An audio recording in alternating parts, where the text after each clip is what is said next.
Mon nom est David Quintal et aujourd'hui je vais t'expliquer c'est quoi l'effet parallaxe sur un site web.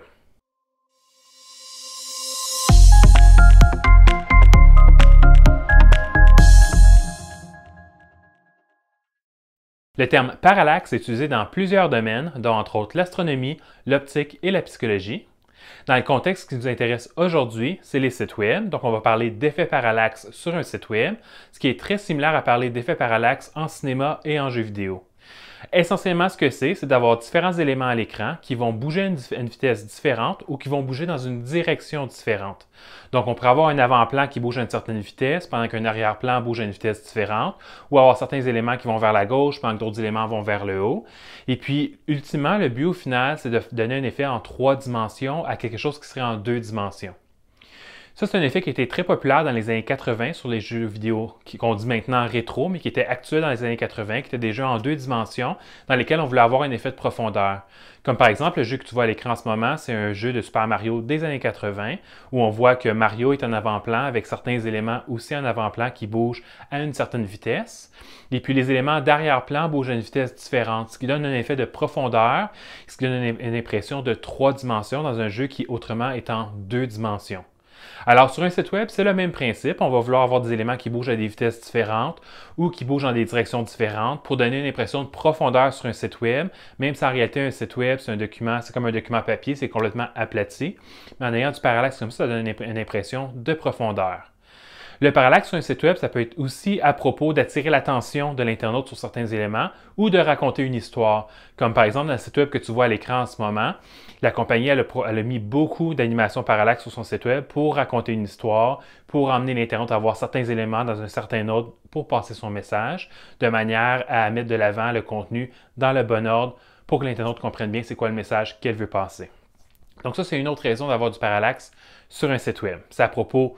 d'agrémenter visuellement le site web, c'est à propos de donner de la dimension, de la profondeur au site web, le rendre plus attrayant visuellement, le rendre plus facile à consulter ou attirer l'attention de l'internaute sur certains éléments pour lui un peu le tenir par la main pour lui dire regarde ça ou clique ici, ou, etc. Donc l'emmener dans une certaine direction pour qu'il utilise le site web d'une certaine manière. Si tu choisis de mettre du parallaxe sur ton site web, garde en tête qu'il y a certains désavantages d'avoir du parallaxe ou d'avoir beaucoup de parallaxe sur ton site. Un des désavantages, ça va être le coût de production de ton site web. Plus il y a de parallaxe sur ton site web, plus ça va prendre du temps à ton programmeur pour ton intégrateur web pour programmer tout ça et puis aussi pour le tester. Parce que le parallaxe doit bien se dérouler peu importe le type d'appareil, que ce soit un ordinateur de bureau avec un gros écran, que ce soit une tablette avec un écran plus petit, que ce soit un cellulaire avec un écran très petit, que l'écran soit à la verticale, que l'écran soit à l'horizontale. Dans tous les cas, il va falloir que le parallaxe soit testé sur plusieurs types d'appareils avec différentes grosseurs d'écran puis différentes orientations horizontales et verticales pour être sûr que le parallaxe ou l'animation du parallaxe se passe correctement sur tous les appareils. Donc tout ça, ça va impliquer beaucoup plus de travail en développement, en test puis en correction que s'il n'y a pas de parallaxe du tout sur ton site web ou s'il y a juste un petit parallaxe de base comme par exemple des arrière-plans qui bougent à une vitesse différente pour donner un peu de profondeur à ton site mais sans nécessairement que ce soit une animation à travers tout le site comme l'exemple que je t'ai montré tantôt.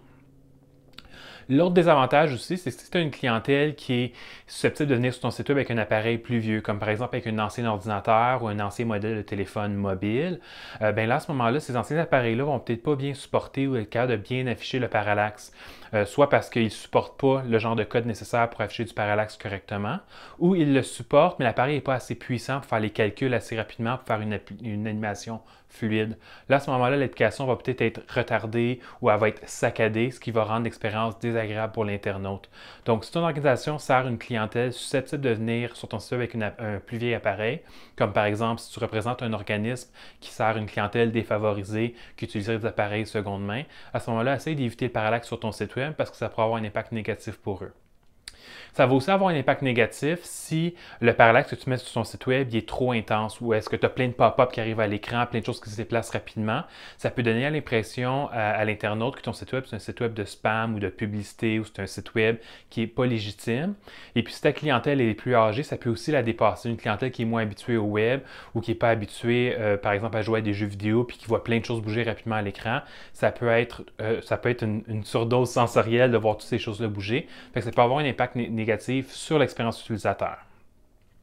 Une fois que tu as tout pris ça en considération, si tu trouves que c'est pour toi le parallaxe, à ce moment-là, il y a plein de bonnes raisons d'avoir du parallaxe, comme je t'ai énuméré tantôt. Des choses comme par exemple, choisir dans quel ordre l'internaute va voir les choses sur ton site web, attirer l'attention sur certains éléments, donner de la profondeur à ton site web pour le rendre plus attrayant visuellement, rendre ton site web plus beau, ou juste le faire bouger un petit peu pour qu'il ait l'air plus vivant que si c'était juste un document PDF qui défile, que l'internaute ait l'impression d'être plus